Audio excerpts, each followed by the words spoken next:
Assalamualaikum warahmatullahi wabarakatuh. Alhamdulillahirrabbilalamin. Assalatu wassalamu ala asrafil anbiya'i wal mursalin wa ala alihi wa sahbihi ajmain, amma ba'du. Yang kami hormati Ibu Yunaita Rahmawati, SIMSI AK, selaku dosen pengampu mata kuliah akuntansi perpajakan, dan teman-teman yang kami banggakan. Kami dari kelompok 2 akan mempresentasikan tentang akuntansi perpajakan, kas, dan setara kas. Langsung saja, materi pertama akan dipresentasikan oleh Mbak Nur Fasaul. Baik, saya akan membahas tentang pengertian kas dan setara kas. Kas adalah uang tunai yang dimiliki perusahaan. Biasanya itu berbentuk uang kertas dan logam, saldo di rekening bank, dan cek yang bisa dicairkan.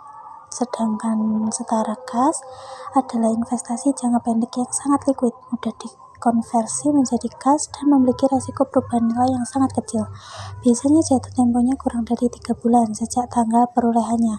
Contohnya itu deposito berjangka, surat berharga jangka pendek, dan reksadana pasar uang. Kas dan setara kas diakui saat terdapat transaksi penerimaan dan pengeluaran kas. Penerimaan dan pengeluaran kas diakui saat terdapat bukti yang dijadikan rujukan atau acuan untuk mencatat transaksi. Kas dan setara kas juga diukur berdasarkan nilai nominal, yaitu jumlah uang yang tertera pada uang tunai, cek, atau setara kas yang dimiliki. Kemudian, kas diakui dan dicatat dalam jurnal pencatatan kas. Kas disajikan dalam neraca, muncul sebagai item pertama karena kas termasuk aset paling likuid perusahaan. Selanjutnya ada kas dan setara kas menurut perpajakan. Dalam perpajakan, kas dan setara kas dianggap sebagai aset yang dapat digunakan untuk membayar pajak. Kas dan setara kas juga dapat mempengaruhi perhitungan pajak penghasilan, terutama dalam hal pengakuan pendapatan dan biaya. Pada jurnal pencatatan kas itu ada 2. Yang pertama ada jurnal penerimaan kas. Nah, pada PPT ini sudah saya cantumkan contoh soal serta tabelnya juga. Nah, pada tanggal 1 November itu menerima kas dari penjualan tunai sebesar 10 juta. Jadi kasnya bertambah sebesar 10 juta, lalu penjualan juga bertambah di kredit sebesar 10 juta. Pada tanggal 2 November, penerimaan pelunasan piutang sebesar 5 juta. Jadi, kasnya itu bertambah di debit sebesar 5 juta. Kemudian piutang usahanya berkurang 5 juta karena pelanggan itu sudah membayar. Lalu pada tanggal 3 November menjual aset lama peralatan itu sebesar 3 juta. Jadi kasnya bertambah di debit sebesar 3 juta. Kemudian aset yang dijual itu peralatan berkurang. Itu masuknya di kredit. Itu sebesar 3 juta. Akun ini itu dicatat di kolom akun lainnya karena bukan piutang atau penjualan barang dagang. Kemudian pada tanggal 4 November penerimaan bunga deposito. Kasnya bertambah di debit sebesar 1 juta, kemudian pendapatan bunga juga bertambah di kredit sebesar 1 juta. Nah, akun ini juga dicatat di kolom akun lainnya. Pada tanggal 5 November, pelanggan membayar 4.800.000 setelah diskon 200.000. Jadi, ini tuh pelunasan piutang dengan diskon ya. Jadi, total piutang yang dilunasi adalah 4.800.000 ditambah 200.000 sama dengan 5 juta. Jadi kasnya bertambah 4.800.000 di debit, itu jumlah uang yang diterima. Nah, potongan penjualan itu juga bertambah di saldo debit 200.000. Itu biaya diskon yang diberikan. Kemudian piutang usaha berkurang sebesar total piutang yang dilunasi itu masuk di kredit, yaitu 5 juta. Kemudian pada tanggal 6 November, pemilik menambah modal sebesar 8 juta. Jadi kasnya bertambah di debit sebesar 8 juta, kemudian modal pemilik bertambah 8 juta itu masuk di kredit. Akun ini juga dicatat di akun lainnya. Lalu pada tanggal 7 November, menerima pinjaman dari bank sebesar 20 juta. Jadi kasnya bertambah di debit sebesar 20 juta, kemudian utang bank bertambah di kredit sebesar 20 juta. Akun ini juga dicatat di akun lainnya. Lalu setelah semua transaksi dicatat, di total kolom debit harus sama dengan total kolom kredit. Nah, yang di kolom debit itu yang kas 10 juta ditambah 5 juta ditambah 3 juta ditambah 1 juta ditambah 4 juta 800 ditambah 8 juta ditambah 20 juta, hasilnya 51 juta 800.000. Kemudian di kolom potongan penjualan itu 200.000. Lalu total yang kredit di piutang usaha sebesar 5 juta ditambah 5 juta sama dengan 10 juta. Kemudian di penjualan 10 juta, kemudian di akun lainnya itu 3 juta ditambah 1 juta ditambah 8 juta ditambah 20 juta sama dengan 32 juta. Jadi di akun debit ini 51.800.000 ditambah 200.000 hasilnya 52 juta sama dengan total kredit 10 juta ditambah 10 juta ditambah 32 juta sama dengan 52 juta. Jadi total debitnya 52 juta, lalu total kreditnya juga 52 juta. Jadi balance. Kemudian yang kedua ada jurnal pengeluaran kas. Di PPT juga saya sudah mencantumkan contoh soalnya. PT Sukses Lalu adalah sebuah perusahaan retail yang menjual pakaian. Perusahaan tersebut memiliki beberapa transaksi pengeluaran kas yang perlu dicatat dalam jurnal. Pada tanggal 1 Juli, pembelian persediaan pakaian dari pemasok sebesar 10 juta dengan pembayaran tunai. Jadi persediaan pakaian bertambah itu masuk di debit sebesar 10 juta. Ini tuh aset yang dibeli perusahaan. Kemudian kasnya berkurang masuk di kredit sebesar 10 juta. Ini itu uang yang dikeluarkan perusahaan untuk pembelian. Lalu pada tanggal 5 Juli, pembayaran gaji karyawan sebesar 15 juta secara tunai. Biaya gaji bertambah sebesar 15 juta masuk di debit. Nah, ini itu beban yang ditanggung perusahaan. Terus kas berkurang di kredit sebesar 15 juta. Lalu pada tanggal 8 Juli, pembayaran sewa toko sebesar 5 juta secara tunai. Biaya sewa toko bertambah sebesar 5 juta masuk di debit, kemudian kas berkurang sebesar 5 juta itu masuk di kredit. Lalu pada tanggal 10 Juli, pembelian peralatan penjualan sebesar 8 juta secara tunai. Ini peralatan penjualan bertambah itu masuk di debit sebesar 8 juta. Lalu kas berkurang sebesar 8 juta masuk di kredit. Peralatan penjualan itu adalah aset perusahaan. Lalu pada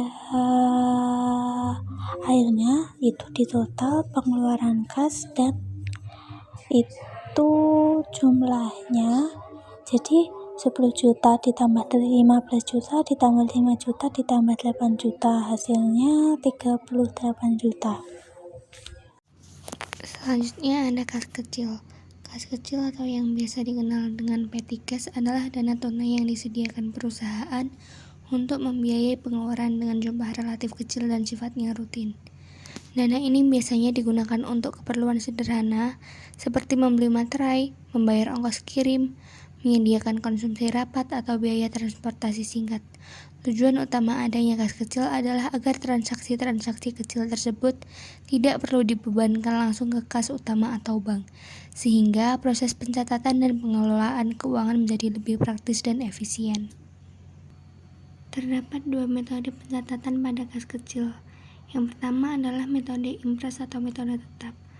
Metode ini menetapkan jumlah kas kecil, misalnya 2 juta. Jika saldo berkurang karena dipakai, perusahaan mengisi kembali sesuai jumlah yang dipakai. Contoh, apabila kas kecil sejumlah 2 juta, lalu terpakai 1.200.000, maka pengisian kembali juga 1.200.000, sehingga saldo kembali tetap 2 juta.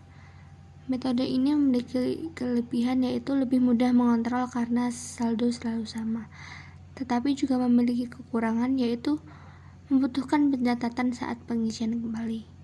Yang kedua, metode fluktuasi. Metode ini tidak menetapkan jumlah kas kecil. Pengisian kas kecil tidak harus sama dengan jumlah pemakaian. Contoh, apabila kas kecil 2 juta lalu terpakai 1.200.000, maka perusahaan bisa mengisi kembali 1 juta saja, sehingga saldo akhir 1.800.000. Memiliki kelebihan yaitu fleksibel dan juga kekurangan lebih sulit mengontrol karena saldo berubah-ubah. Nah, selanjutnya ada pencatatan kas kecil, yang contoh soalnya bisa kalian baca sendiri. Nah, sekarang kita bandingkan pencatatan metode impres dan juga metode fluktuasi. Yang pertama ada tanggal 1 Januari 2025. Nah, kedua metode ini sama-sama melakukan pencatatan untuk membentuk kas kecil. Nah, pada tanggal 5, 10, dan 15 Januari, metode impres tidak memasukkan transaksi ini pada jurnal, namun hanya dicatat pada buku kas kecil. Berbeda dengan fluktuasi, semua pengeluaran tadi langsung masuk jurnal. Ya, selanjutnya pada tanggal 31 Januari. Nah, di sini metode impres menghitung total pemakaian senilai 1 juta rupiah, lalu mengisi kembali sebesar 1 juta rupiah. Berbeda dengan fluktuasi, perusahaan ini bebas menentukan berapa untuk mengisi ulang kas kecil tersebut. Dalam contoh ini hanya menambah 800.000, sehingga saldo akhir bulan menjadi 1.800.000. Nah, kesimpulan dari pencatatan ini yaitu metode impres menekankan pada kontrol dan kestabilan, cocok untuk perusahaan besar yang perlu audit ketat. Nah, untuk metode fluktuasi lebih fleksibel dikarenakan saldo bisa naik turun sesuai kebutuhan, cocok untuk perusahaan kecil atau menengah. Nah, lanjut ada rekonsiliasi bank. Rekonsiliasi bank adalah proses pencocokan antara catatan transaksi kas perusahaan, buku bank perusahaan dengan laporan mutasi rekening bank. Proses ini penting untuk memastikan bahwa saldo kas yang tercatat di perusahaan sesuai dengan saldo yang dilaporkan oleh pihak bank. Perbedaan sering timbul karena adanya waktu pencatatan, kesalahan pencatatan, atau transaksi yang belum diakui salah satu pihak. Rekonsiliasi bank membantu menjaga integritas laporan keuangan, mencegah kecurangan, dan juga memastikan akurasi arus kas. Nah, selanjutnya ada tujuan dari rekonsiliasi bank. Yang pertama, mencocokkan saldo kas menurut perusahaan dengan saldo kas menurut bank. Rekonsiliasi memastikan bahwa catatan internal perusahaan sejalan dengan laporan resmi dari bank, sehingga tidak ada selisih yang dapat menyesatkan dalam penyajian keuangan. Yang kedua, mengidentifikasi perbedaan transaksi. Perbedaan seperti setoran dalam perjalanan, cek beredar, atau biaya bank dapat terdeteksi dan dicatat dengan benar agar tidak menimbulkan kesalahan laporan. Yang ketiga, menjaga keakuratan laporan keuangan. Dengan rekonsiliasi, laporan keuangan perusahaan menjadi lebih andal karena sudah melewati proses verifikasi terhadap sumber eksternal, yaitu bank. Yang terakhir, mencegah dan mendeteksi kecurangan. Proses ini membantu menemukan aktivitas tidak sah, kesalahan pencatatan, maupun potensi manipulasi kas yang tidak bisa merugikan perusahaan. Dan yang terakhir ada penyebab perbedaan catatan kas perusahaan dan bank. Ada beberapa faktor antara lain. Yang pertama, cek yang belum dicairkan. Yang dimaksud adalah cek yang telah diterbitkan oleh perusahaan tetapi belum dicairkan oleh penerima. Yang kedua, deposito yang belum tercatat. Yang dimaksud adalah deposito yang telah dilakukan oleh perusahaan tetapi belum tercatat dalam laporan bank. Yang ketiga, biaya bank yang belum tercatat adalah biaya bank yang telah dikenakan tetapi belum tercatat dalam pencatatan perusahaan. Yang terakhir, kesalahan pencatatan, yaitu kesalahan dalam pencatatan transaksi kas oleh perusahaan atau bank. Sekian presentasi dari kelompok kami. Ubur-ubur ikan lele. Ulangi.